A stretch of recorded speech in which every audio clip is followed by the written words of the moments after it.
So the endocrine function, again, of the pancreas is secretion of those two hormones, right, regulating blood glucose levels. And again, that's only about 1 to 2% of the cells of the liver that are endocrine in function. The bulk of it is exocrine, producing enzymes, all those digestive enzymes, and bicarbonate, which is making the pancreatic juice alkaline or basic to help offset the acidic chyme that enters into the small intestine.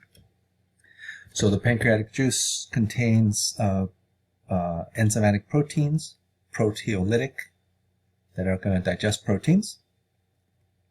All enzymes are proteins, by the way.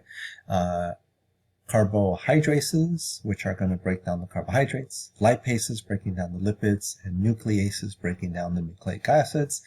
And then the bicarbonate component will help increase pH to close to pH 7.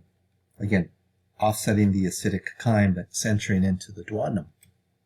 So overall histology of the exocrine portion of the pancreas, the acinar cells are the cells that are producing the pancreatic juice, and they're arranged into these little clusters that are called pancreatic acini.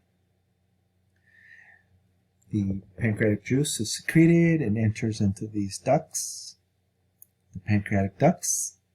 You can see a little bit of one here and one here in cross section.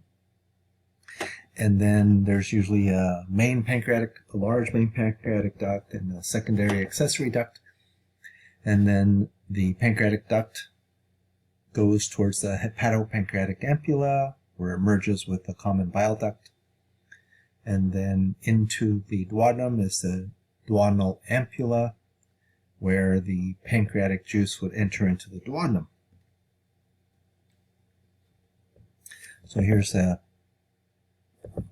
slightly better histological slide than this one, where it shows you the pancreatic islets, and they're characteristically lighter in color than the acinar cells and the acini, which are darker in color. So the pancreatic islets are the endocrine portion, with the alpha and beta cells producing glucagon and insulin. And then the acinar cells in the acini are producing the pancreatic juice, and that's characteristically darker in color. I kind of think of this slide as if you drop a drop of bleach on these cells, it kind of bleaches them out, and they're lighter in color and appearance than the acinar cells. And that's it for this chapter.